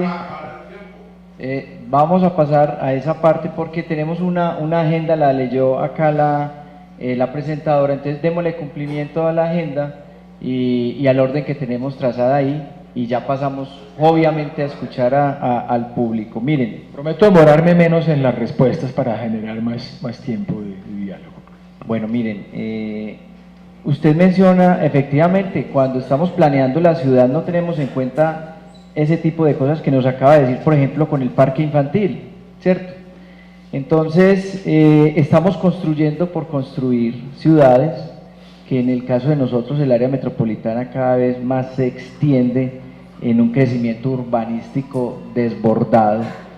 Y retomo acá a Heidegger, profesor, que dice, no habitamos porque hemos construido, sino que construimos en la medida en que habitamos. En otras palabras, nosotros estamos construyendo sin tener en cuenta el habitar. Necesitamos habitar y tener en cuenta cómo habitamos para poder construir. ¿Cómo entender en ese sentido, profesor Llori, el concepto de topofilia en un instrumento de planeación? Llámese PEAM o llámese los otros instrumentos que queremos nosotros impactar desde la educación ambiental. Así como un pájaro no le hace su nido a otro pájaro, un territorio no puede construirse desde fuera y pretender que haya una apropiación. El territorio tiene que construirse desde dentro, los barrios tienen que construirse desde dentro, y la planeación tiene que entender eso. El ordenamiento territorial no puede ser la homogenización del espacio donde se nos exige o se nos obliga, en función de nuestros recursos, vivir en estrato 1, 2, 3, 4, 5, 6, y en función de eso acceder a uno u otro tipo de bien o servicio. Yo creo que la planeación tiene que dar la vuelta en ese sentido, y de hecho lo está dando a través de las propias dinámicas de participación. El hecho es que la comunidad tiene que exigir que esa participación sea deliberativa y no simplemente consultiva. No se trata de que un técnico venga aquí y les eche un cuento y ustedes opinen si les gusta o no les gusta, si están de acuerdo o no están de acuerdo, y luego firmen un listado de asistencia y que ese técnico saque pecho y diga, mire toda la gente que participó. Eso no es participar. Participar es deliberar. Participar es capacidad de incidencia y de decisión. Y ese sentido de topofilia del que tú hablas, que señalaba yo en mi presentación, que quiere decir el amigo del lugar, supone construir el territorio desde adentro, que lo sintamos como nuestro. Y eso me parece fundamental a través de los procesos de participación que se pongan en práctica a través justamente de los procesos de planeación. En el Perú y en Bolivia, los indígenas aymaras, por ejemplo, no hablan de ordenamiento territorial, sino de adecuación territorial, porque ellos dicen, ¿quién es el técnico para venirme a decir a mí cómo es que tengo que vivir y dónde tengo que vivir? Somos nosotros los que estamos en el territorio, los que sabemos cómo es nuestro territorio, cuándo tenemos que sembrar, cuándo tenemos que recoger, cuándo es la época de lluvias, cómo relacionarnos con el entorno, cuándo sacar los productos, y de ahí que las decisiones sobre el territorio se tengan que tomar desde adentro. Nosotros desde esa perspectiva moderna occidental lo hacemos de una manera arrogante y soberbia, aplanando el territorio para pasar las vías, poner los servicios y decirle a la gente cómo tiene que vivir. la lógica de la informalidad tiene mucha lógica, también tiene mucho sentido en términos de la forma de ocupación. Hay una base económica, desde luego, hay una precariedad, hay una carencia, que busca la gente el suelo más barato, entonces se hacen las zonas de más vulnerabilidad, en términos ambientales, en términos de remoción en masa, en temas sísmicos, en temas de inundación. Pero eso está directamente relacionado con un tema económico, pero no se ve el otro lado de la moneda, que es la manera como la gente se organiza en esos espacios. Y es algo que la planeación tiene que empezar a reconocer, la legitimidad de la construcción social del hábitat, más allá de la planeación formal. Cuando podamos realmente reconocer esos derechos y esas formas de organización del espacio, podemos de verdad hablar de una ciudad de todos hecha por todos. Prometo que la última pregunta, me podría aquí quedar hablando con el profesor Llori todo el día. Última pregunta para que empecemos pues a dialogar y ustedes planteen sus preguntas no solamente al profesor, sino al plan. Y usted hablaba ahora en la última respuesta de los Aymara en Bolivia, y ellos pues tienen una plataforma conceptual y del lenguaje muy envidiable, porque ellos, por ejemplo, no tienen la palabra mejor, porque si hay un mejor hay un peor, ¿cierto? Uno de los problemas que tenemos ambientales más fuerte, ¿quién creería?, es el lenguaje, porque con la misma estructura del lenguaje que nos llevó al problema, queremos salir de él. No tenemos unos conceptos que nos devuelvan a esa naturaleza de la que nos expulsamos nosotros mismos. Nosotros todavía estamos hablando de tener un norte claro, cuando el sur todavía no lo tenemos muy claro, ¿cierto? Nosotros estamos hablando del indigente cuando estamos hablando del respeto del otro, ¿cierto? Entonces estamos hablando de que el otro no es gente. Así sucesivamente hay una cantidad de conceptos en donde está soportado todo el discurso ambiental, pero podremos nosotros salir y poder tener un ciudadano educado ambientalmente con la misma estructura del lenguaje que tenemos y que aún habla de recursos naturales desde lo economicista y no desde el patrimonio ambiental, profesor Llori. Bueno, yo diría que el lenguaje funda mundos, y la manera como usamos el lenguaje nos pone en relación con el mundo. Si yo tengo una gripa horrorosa y digo, es que esta maldita gripa, un momentico, así no me voy a curar, no me estoy ayudando. O me duele el brazo, este maldito brazo, un momentico, ¿cuál es la relación con mi cuerpo? A ver, hagámonos pasito, tratemos de establecer una relación amable. Y en el mismo sentido, la manera como yo establezco y llamo al otro o los otros, establezco también una otra relación. La política pública usa muchos eufemismos. Recuerdo alguna vez en un taller como esto, en un conversatorio, había unas trabajadoras sexuales. Entonces se las llamaba así: ustedes trabajadoras sexuales. Y se levanta una mujer y dice: nosotras no somos trabajadoras sexuales, nosotras somos putas. Tico, ¿cómo así? Se paró la gente, el secretario de gobierno, ¿no? Tico. Claro, es que ese es un concepto político para abordar el tema, decía la señora, pero eso niega nuestra problemática. Trabajador sexual tiene derechos, tiene seguridad social, tiene reconocimiento en la salud, tiene el derecho a tener a sus hijos en una guardería. A nosotros nos siguen tratando como putas, es decir, no somos seres humanos, no tenemos derechos, entonces no nos llamen trabajadoras sexuales. Entonces ese tipo de situaciones lo que visibilizan es todavía más la estigmatización. El uso de las palabras es fundamental, y el uso de las palabras siempre es político, a la luz de un interés. El reto justamente de los ejercicios participativos es concertar cuál es el interés para saber cómo vamos a llamar las cosas. ¿Qué es población vulnerable? Y en ese sentido reconocer los derechos de las personas y utilizar los nombres adecuados en función de lo que queremos construir y del mensaje que queremos construir. Construir mundo, fundamentalmente. Y si queremos relaciones amables, tenemos que usar las palabras que nos permiten acercarnos y no diferenciarnos, no estigmatizarnos por nuestras diferencias, nuestras opciones sexuales, nuestra condición de género, nuestra etnicidad, nuestra condición religiosa o política. Entonces yo creo que ese es el primer reto. En un tema de educación me parece muy importante que lo toques, el uso adecuado del lenguaje concertado de una manera clara. Existen muchas instancias de la administración que hablan de espacio público, pero estoy seguro, que para cada una de ellas tiene una connotación distinta el espacio público. El medio ambiente entiende el espacio público de una manera muy distinta a como lo entiende la policía, a como lo entiende movilidad, a como lo entiende salud. Entonces, ¿de qué estamos hablando cuando hablamos de espacio público? Pongámonos de acuerdo empezando por ahí.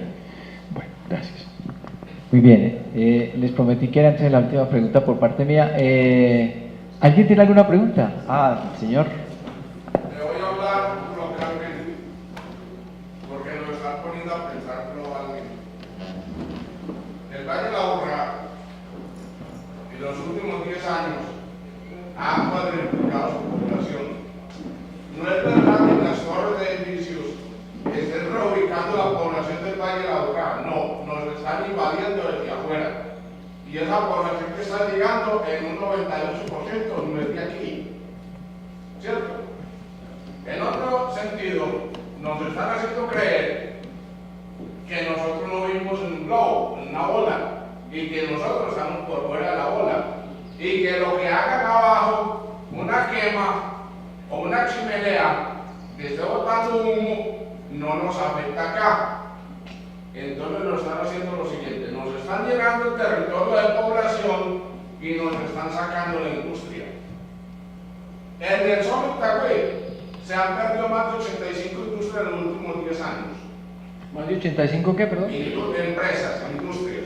Empresas, una chaza es cualquier cosa, una tienda. Una industria es la que transforma materia prima. La última invención que hicieron es que se van a llevar a pelar y se la van a llevar para Paquirá con el enredo de que solamente tienen 266 trabajadores y que van a echar 100 y se van a llevar 160. No calculan que ambientalmente esa industria de Paquirá, el humo viene para acá y que los vientos nos los van a tirar acá el humo.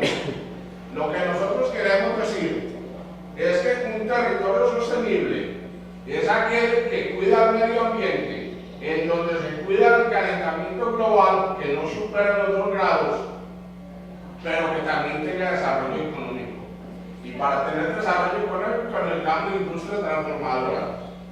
Ahora, que con los comités empresariales ambientales que estipula la ley y que ese PEAN ordena institucionalizar y ponerlo a funcionar, digámosle a los industriales, hombre, no saquen el humo a la atmósfera, llévenlo a un filtro, que el material particulado PM2.5 se quede ahí, que las grasas, en vez de los asaderos del pollo, tirar la grasa, cuando uno les enseña que el extractor no se pone abajo sino arriba, para que produzca vacío sea el aire el que empuje, la presión atmosférica la que empuje, y no el extractor el que jale. Entonces ellos empiezan a poner el extractor arriba, pero eso sale a la atmósfera. Si nosotros les enseñamos, lleven eso a un filtro, que esa grasa del pollo y el carbón quede ahí estancado, que salga lo más puro posible a la atmósfera, ahí seremos sostenibles. Ahora, sustentables es que nosotros nos vamos a quedar sin sustentabilidad económica, porque nos están poniendo a vivir de una empresa de servicios. Nosotros, el territorio de Antioquia, no vive de servicios. Además de ser industriales, necesitamos los servicios y necesitamos el comercio. Pero si a nosotros nos van a acabar la industria, este territorio, para los jóvenes y para los que no han nacido, no va a ser sustentable. Puede que sea sostenible, aunque no creo. ¿Por qué? Todo contenedor que ustedes dan en el Valle de la Urra es basura a 5 años, porque todo lo que llegan en los contenedores son obsoletos en 5 años. O sea, en 5 años es basura. Si nosotros no nos ponemos las pilas y pensamos localmente qué es lo que queremos, cómo construimos nuestro territorio, cómo lo planeamos, cómo lo diseñamos y cómo accionamos, más que hacer el plan es accionar. Ahora me decía un compañero, el plan está muy bonito, el plan, pero ¿quién lo pone a ejecutar? muy bonito para marcarlo. Asignemos, digamos a los empresarios, no se vayan de acá. No saquen ese humo, señores de PEDAP, no lo saquen a la atmósfera. Llévenlo a un filtro, que el material particulado se quede ahí, que la grasa se quede ahí. Pero no soy partidario. Y el peaje también tiene que enseñar a pensar a la gente que no está destruyendo la industria como recuperamos el ambiente. Y esos impactos medioambientales que producen eso, hay que recuperarlos para un ambiente sano y saludable. Bueno, muy clara la intervención, me parece. Muchas gracias. Que llega el discurso tanto del PEAM como las ideas que el profesor ha compartido esta mañana con nosotros. Muchas gracias. ¿Quién tiene alguna otra pregunta, comentario, observación? Buenos días, buenos días. Mi nombre es Emerson Arias, docente aquí en Itagüí. Desde lo ambiental, en la historia se encuentra poco apoyo a las propuestas ambientales, ¿cierto? Porque hoy en día el gobierno se preocupa y hace un intento de crear estas propuestas, y de ahí viene otra pregunta que sería, ¿usted piensa que funcionarán o en qué época pueden ser realmente visibles o tener un desarrollo esperado por todos nosotros? Bueno, yo creo que la gente va adelante de la administración, porque la gente vive de primera mano sus necesidades. La administración pretende de una u otra manera responder a unas necesidades que no son de ellos. Las necesidades de las administraciones son políticas. Le apuestan a la gobernabilidad, buscando la legitimidad, buscando la continuidad del proyecto político. El político en lo personal seguramente hace parte de su carrera, pero las necesidades están en poder de la gente. Yo creo que esto será posible cuando se armonicen realmente y se entienda que los intereses administrativos, los intereses de lo público, son los que deben primar. Y para ello, entre más se acerque la comunidad a la administración y se fortalezcan las relaciones entre Estado y sociedad, será tanto más importante. El problema es que en este momento estamos llamando sociedad civil la manera como reaccionamos frente a los problemas. Que hay un problema ambiental, entonces reaccionamos, y si somos conscientes y nos afecta, porque si no nos afecta directamente no reaccionamos.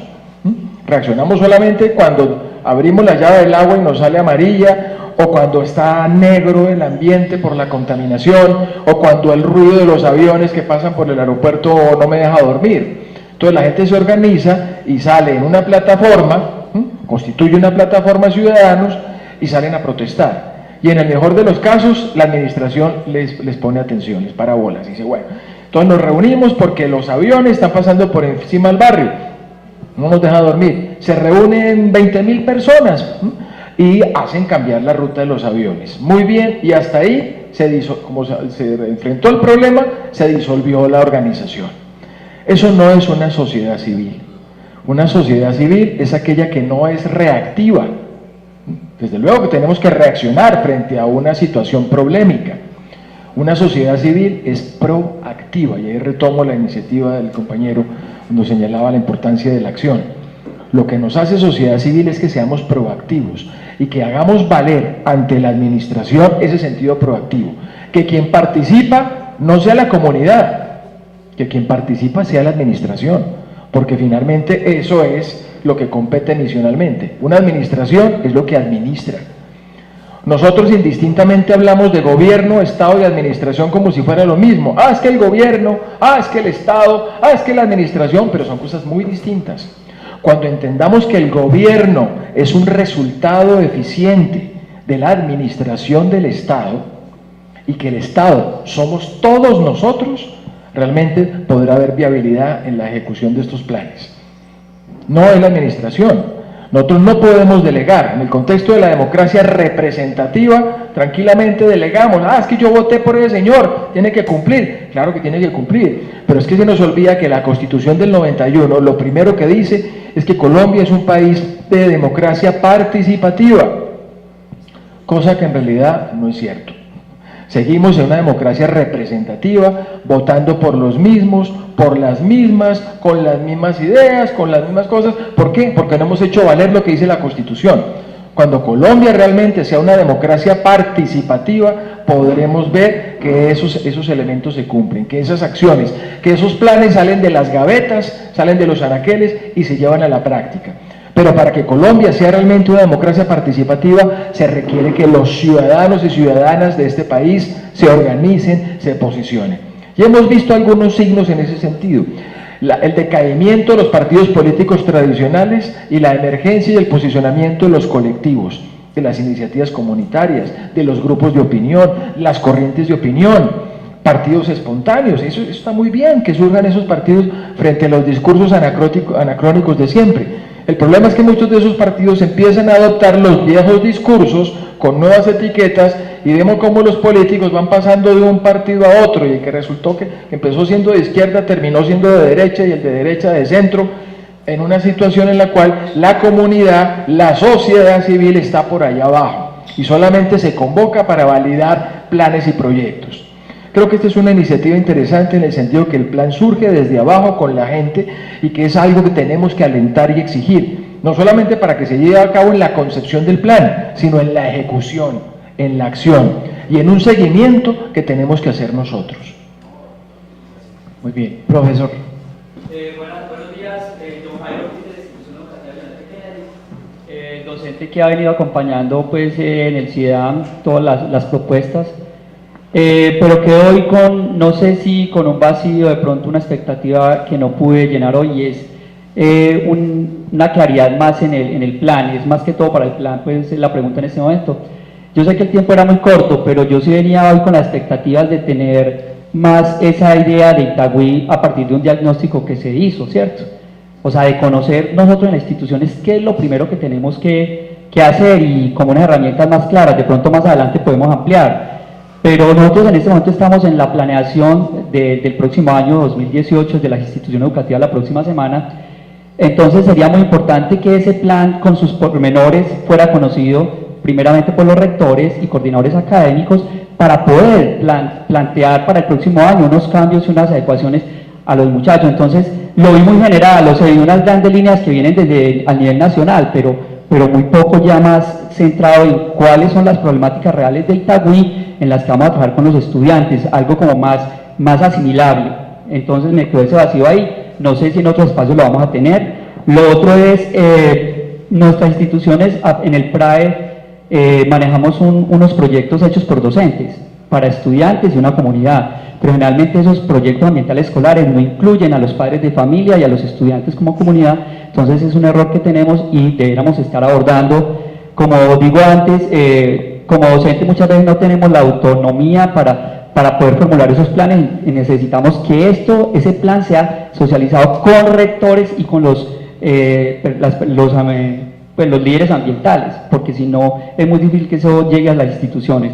Otra cosa es que la educación ambiental en la institución tiene que darse a todos los docentes. Los docentes somos educadores y desde cualquier área vamos a formar o ambientalizar la educación, como decía una expositora en estos días, ambientalizar la educación. Entonces todos necesitamos esta formación y conocer este plan, no solamente los educadores del proyecto ambiental escolar. Entonces esa es mi inquietud, no sé cuándo se va a dar más claridad en esto, y en todas las líneas de acción que propusieron, líneas estratégicas, está la institución, en los comités ambientales, en los dinamizadores, en el manejo de TIC, de la comunicación, en el servicio social, en todas estamos ahí, y yo creo que como instituciones podemos aportar a todas las líneas estratégicas propuestas en el plan. Bueno, yo le contesto algo, profesor.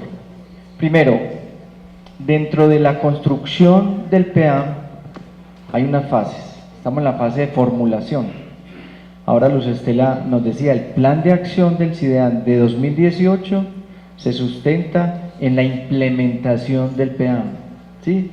No quiere decir que ya lo formulamos y entonces ya se queda en un plan de anaquel y ya podemos mostrarlo a las diferentes IAS. No, sigue todos los pasos son importantes y las fases son importantes. La formulación, como usted decía, parte de un diagnóstico participativo, en donde se lee cuál es el problema y qué es lo que tenemos que solucionar, cuáles son sus causas, efectos, consecuencias y demás.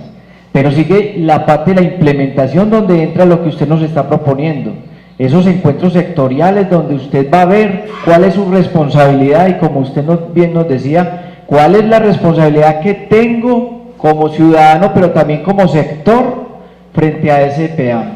Entonces, cuente con eso, profesor, que claro que los rectores son una pieza clave acá y que vamos a contextualizar esta educación para que podamos nuevamente crear esos lazos con el territorio de Itagüí. De pronto no es el escenario, porque de verdad es como presentar como todo el diagnóstico de cada uno de los encuentros, pero lo que sí se pretendió es que cada una de las líneas recogiera el estado del educativo ambiental del municipio. Planteábamos que había como una necesidad de unos comités de formulación y de seguimiento a los proyectos ambientales escolares precisamente por eso, porque nos encontramos que todavía hay muchos proyectos ambientales centrados única y exclusivamente en los residuos sólidos, pero también hay otros proyectos que ya han mirado un poco más allá y han logrado transversalizar la investigación con las áreas de matemática, con las TIC. Entonces ese comité es el que va a poder lograr mirar cómo están las instituciones educativas en grande, en detalle, y empezar a dar unas líneas o a crear como unos nodos de proyectos ambientales, ¿cierto? Esa es una de las iniciativas. Usted mismo lo decía, profe, y la institución se refleja en cada una de las líneas, y me gusta mucho escuchar eso, porque de alguna forma lo que nosotros pretendemos hacer, o lo que se pretende en el plan, es que en lo educativo ambiental todos nos identifiquemos, en los proyectos ambientales escolares y se vinculen con las técnicas de investigación y comunicaciones, por supuesto, en los docentes, casi todos decían que es que hay que salirse del profesor de ciencias para que sea el que, digamos, otros lo conozcan o participen del proyecto. Lo decíamos con un proyecto de formación a rectores y coordinadores, cuando decíamos formación de dinamizadores ambientales. Ahí van a resultar unos proyectos que lo que queremos es que vinculen otros profesores de otras áreas, que vinculen a los rectores, a los coordinadores. Entonces lo que nosotros pretendemos es que eso grande, ya con los proyectos en el plan de acción del CIDEAN, pueda empezar a decir, bueno, ¿qué proyectos caben para esta línea? Dependiendo, como dice Edwin, del diagnóstico, digamos, valorando mucho lo que hay. Una de las cosas que sí quiero exaltar y que de alguna forma nos llena de regocijo en este plan es que el mero hecho de nosotros identificar el lema de que quiero a Itagüí y participo en su transformación ambiental recoge el sentir de muchos de los encuentros que tuvimos y que de alguna forma nos compromete a esa transformación ambiental.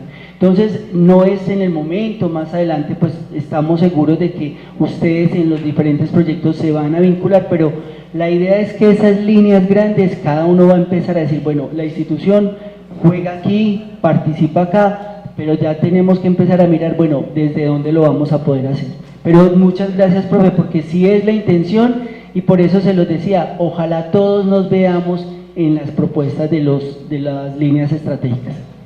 Yo quisiera hacer un comentario a propósito, me parece muy sugerente la intervención del profesor y muy pertinente.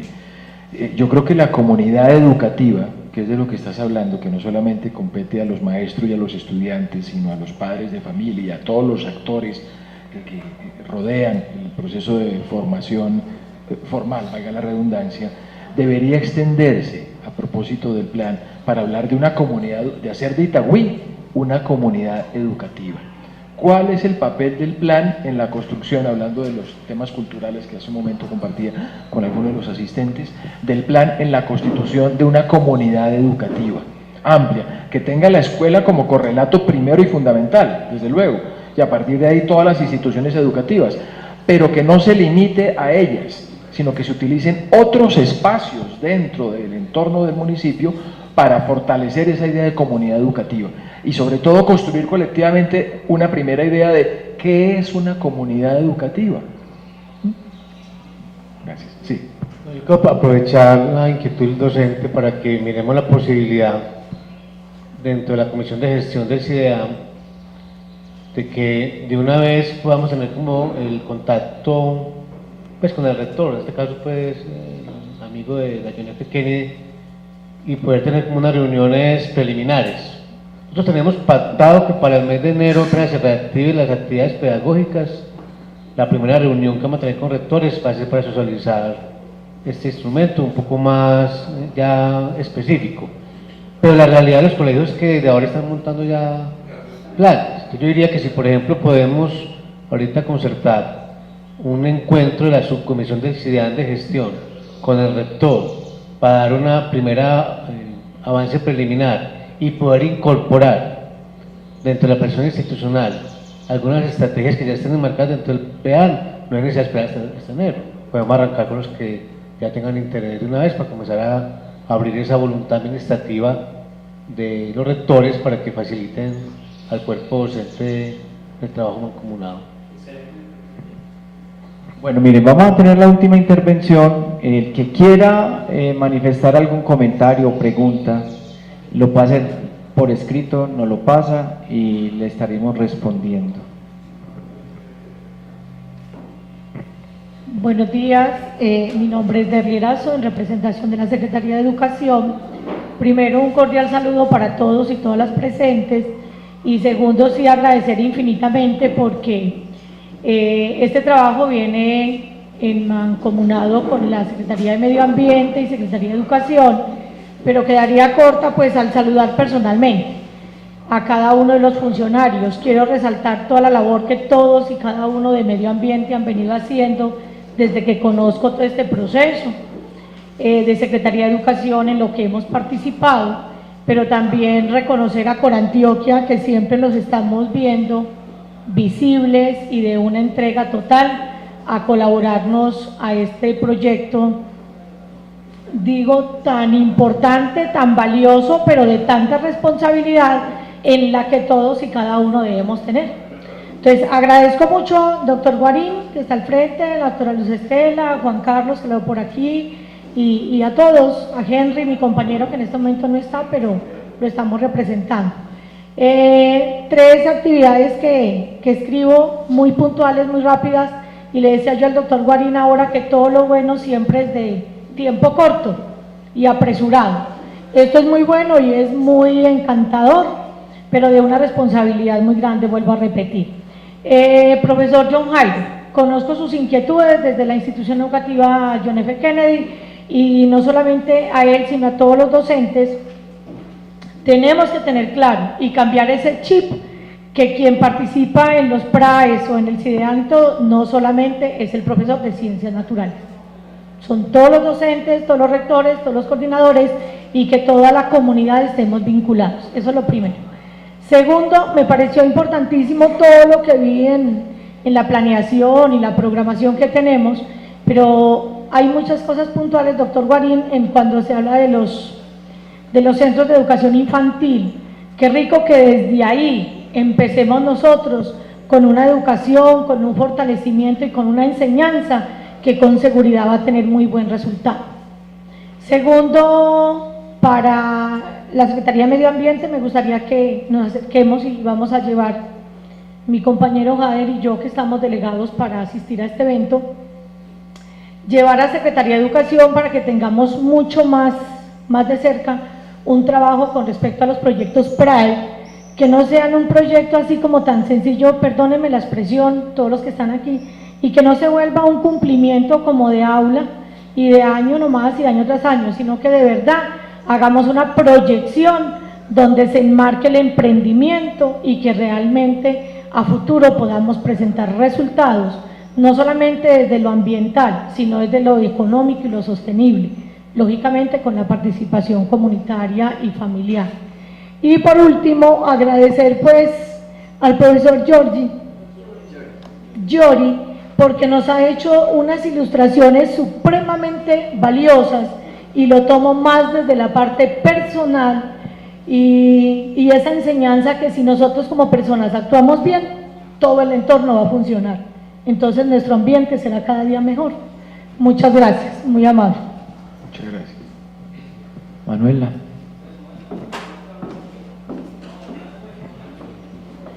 Bueno, muchas gracias a ustedes. Para terminar, escuchemos a Jenny Alejandra Rodríguez, quien nos presentará las conclusiones generales de la jornada. Un cordial saludo para todos. En este evento les presento las conclusiones generales que resultaron. Entonces, retomando lo dicho por el doctor Ocampo y el doctor Guarín, el PEAM no se puede quedar solo en el papel, debe trascender, cumplir sus retos y sus acciones, pero esto debe ser un compromiso de todos. Según la doctora Estela, el CIDEAM es una instancia muy importante para los municipios, ya que permite gestionar y construir instrumentos como el Plan de Educación Ambiental Municipal. Los CIDEAM deben de ser algo para valorar y fortalecer día tras día. Según la presentación que hizo el doctor Freddy, sobre el PEAM dejó varias tareas, entre ellas la articulación con las empresas, la articulación de los demás instrumentos, entre ellos el plan de gestión del riesgo. Según el doctor Yori, el PEAM no solo debe ser sostenible, que es desde lo externo, debe ser sustentable. Eso se logra a través de la apropiación democrática, sentido de pertenencia por el municipio. Los medios de educación deben ser escenarios para construir conocimientos. Se deben construir ciudades desde adentro, así también como los instrumentos de gestión. Muchas gracias. Bueno, muchas gracias. A los expositores y asistentes queremos agradecerles profundamente el habernos acompañado durante esta asamblea del cierre de la construcción del Plan de Educación Ambiental PEAM 2017-2027 del municipio de Itagüí. Recibirán la invitación del CIDEAM para su primera reunión ordinaria en el año 2018, que nos permita hacer realidad lo que soñamos para nuestro municipio de Itagüí. Quiero Itagüí, participo en su transformación ambiental. Muchas gracias por asistir. Feliz día.